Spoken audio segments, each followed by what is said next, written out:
What's going on, guys? Welcome back to the channel. My name is Anfernee McLemore, and in this video I want to talk about something that we all know we should be at least decent at, and that is saving money. Even as a kid, we were always told that we should be saving money in some form or another, whether it's so you have enough stashed away just in case an emergency happens, or just in case you want to make a big purchase sometime in the future. We all know that we should be saving money. However, what we are all not taught, or what we can't relate to really well, is how or really why we should be saving it. Now, I know that may sound like it doesn't make any sense, because if we know that we should be saving money, then that's really why we should be saving it. But the very principle of saving money just to be saving money is one of the reasons why we can't save any money in the first place. Just think about it. How many times have you been in a position where you are saving $200, $300, and you got yourself up to maybe $500 to $1,000, only to find yourself not necessarily needing that much money you're saving, and all of a sudden finding an expensive new toy to spend that money on? I know as a college student, I was in this position a bunch of times where I would try to save, then I would spend, then I would try to save again, and then I would spend, and then the cycle would continue. And then it wasn't until I actually left college where I found a consistent way to continuously save money and have a purpose for that money. So in this video, I'm going to give you 4 or 5 concrete steps that I used to save $10,000 in about 6 months, and you can use these same steps for yourself, whether you're trying to save $100, $1,000, $10,000, whatever the amount may be. You can mold these steps to whatever lifestyle of your choosing. So to get right into these steps, I believe that the first step to saving $10,000 or any large amount of money is having a goal of what you want to be saving. Now, a lot of people, myself included, would just save money for the sake of saving money. Maybe you would save whatever you had left in your bank account before you got your next paycheck, and whatever the amount was, you would just throw it in your savings account and it would just be there sitting there like a lame duck. However, if you want to be really serious about saving a specific amount of money, you want to be intentional with your goals. So don't just say, I want to save a good bit of money. Don't just say, I want to save a couple $100s a month. Write your goal down of how much you want to have saved. For me, my goal was $10,000. So I wrote down and I told myself that I wanted to save $10,000. Having this specific number in mind will be so important with the later steps, but you first need to find out what you want to save, and you want to be realistic about that number. You see, if you're making less than $1,000 a month, then saving $10,000 in 6 months really won't be all that realistic. But if you are making $1,000 or less a month, then saving $1,000 in 6 months may be a little bit more up your alley. The key here is to make something that is obtainable, but also something that is high enough to where you keep motivated to strive towards it. And once you have that number that you're striving towards, you need to take a deep look into your finances to know exactly how you're going to get there. You see, the number, which was $10,000 in my case, was like the destination of a road trip. But everyone knows that most of the beauty in a road trip is in the process, in the driving, in the scenery, not actually reaching the end result. So when you are trying to reach your savings goal, you need to take a deep look into your finances to see how you're going to get to that end result and how you're going to do that as efficiently as possible. Now, the best way that I have found to do this is to make a budget and to stick to it. Now, I know a lot of people hear the word budget and they think Excel spreadsheets, numbers, yada, yada, yada, and overall putting too much effort into what you're spending every single month. And if you're someone who was like me in college and didn't want to do all the extra work, simply take a look at your bank statements or your credit card statements or whatever you spend your money on, and just add up how much money you spent in the last month. I want you to include all your bills, all your extra spending, all your savings that you're doing already.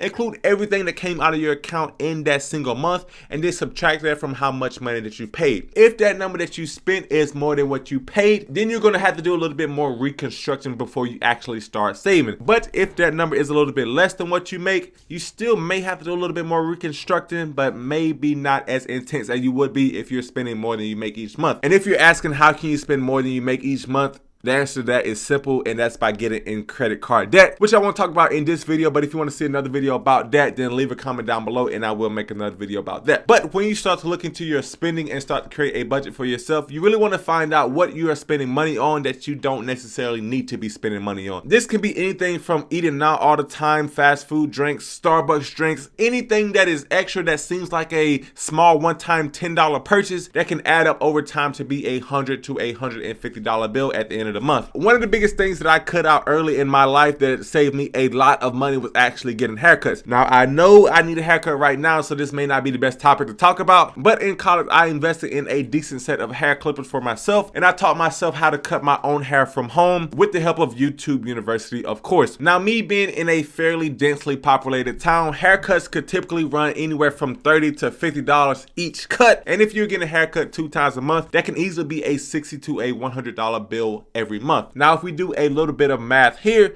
if I was spending $100 on a haircut every single month, after 6 months, that will be $600, or 6% of the total amount that I was trying to save at the end of this period. Now, I also decided to cut back on my eating out, my extra Amazon online purchases, and different things like that. But I think the biggest key in my situation was actually cutting my own hair, because it started to teach me the value of my money and also the value of my time. As a young person, my time was a lot less valuable than my money was, so I decided to invest more of my time in order to save more of my money. And if you're trying to save a large sum of money yourself, then you can do the same thing by trading more of your time in exchange for saving more money. Start making your coffee at home, start cooking your meals at home, eat out less, spend less money outsourcing everyday things in your life, and spend more time doing those things at home. This will be one of the biggest keys to helping you save a lot of money in a short period of time, because not only will you be learning valuable skills, but you will also be padding your checking or savings account. But moving on to the third step that led me to saving $10,000 in about 6 or 7 months, and that was actually by having small goals that led up to my 10,000 goal number. Now, anytime you set a large and ambitious goal, some days when the motivation to achieve that large goal isn't there, you may find yourself thinking about giving up on that goal entirely. And a way to counteract this is by having a smaller set of goals that you can sort of step up to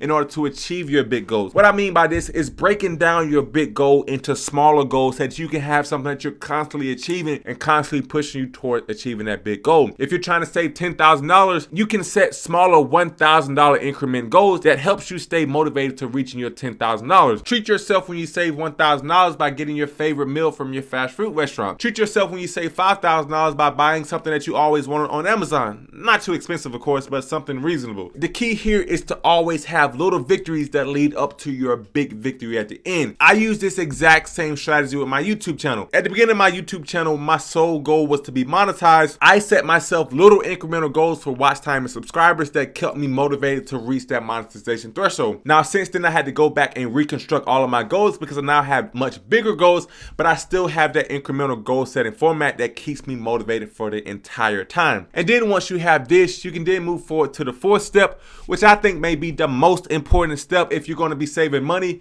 And that's by actually giving your dollars a purpose, or by actually buying things that hold value that is not in cash. And the whole key behind this step is to make your money a little bit hard to access, just in case you're feeling a little bit impulsive one day and want to make a big stupid purchase. And you can go about giving your money a purpose by actually investing in some sort of safe high yield savings account or an index fund investing account. If you want to go the high yield savings account route, you can transfer the money that you're willing to save out of your checking account and then put it in a completely different account. So if you did want to access that money, it would take at least 2 to 3 days to get the money back for you, and that will give you enough time to think about that big purchase that you wanted to buy, just in case you start having some second thoughts. If that money is just simply sitting in your bank savings account or your bank's checking account, it will be way too easy to snap your fingers and get that money transferred back into your checking account so that you can have that purchase made and that money wasted right when you're feeling impulsive and thinking about it. Now, I think that having a high yield savings account is one of the safer ways to make your money a little bit hard to access. However, in my opinion, I wanted to make my money hard to access, but I also wanted to make my money make a little bit more money on its own. So I didn't go to high yield savings account myself. I actually went with investing it in an individual brokerage account, but using a very safe strategy of 50% bonds and 50% index funds. And if you don't know what bonds or an index fund is, just check out some of the other videos on my channel. But it's basically a safe investment alternative if you don't want to pick individual stocks,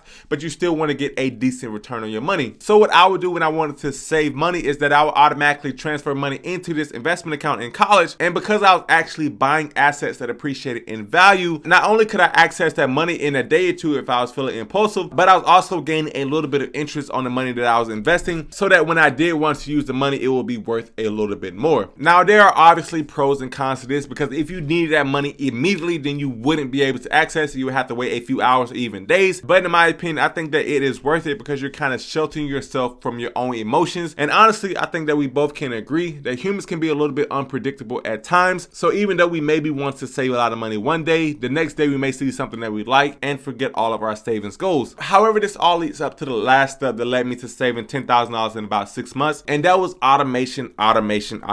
So when you're trying to save money, the less work that you have to do to actually save that money, the better. So what you can do is automatically transfer a set amount of money each and every month to a savings account or to a brokerage account, like in my case, and kind of set it and forget it so that you're automatically saving saving money without ever even thinking about it. If you do this over a long period of time, you will be surprised by how much money you actually save. And if you do this while investing, you will be surprised by how much money you actually make by investing, because you won't be worrying about the value of your money every single day. I think that automation is man's best friend when it comes to saving or investing money, because it takes so much stress off your plate, especially when it comes to finances in a money related scenario. And with all that being said, those are the 5 or 6 steps that helped me save $10,000 in about 6 months. If you found any of these steps helpful or useful, then leave a comment down below, as I do really appreciate having feedback on the videos. Also, if you want to get started investing yourself and you want to get a little bit of a boost getting started, if you sign up to WeBull using the link in the description below, you will get 2 free stocks just for signing up and depositing $100. And at that point, it's like free money, because all you have to do is deposit $100 and you will get 2 free stocks value anywhere from $700 to about $1,400. And that's pretty insane when you just sit down and think about it. However, I really do hope you enjoyed this video, and I'll see you in the next one, guys.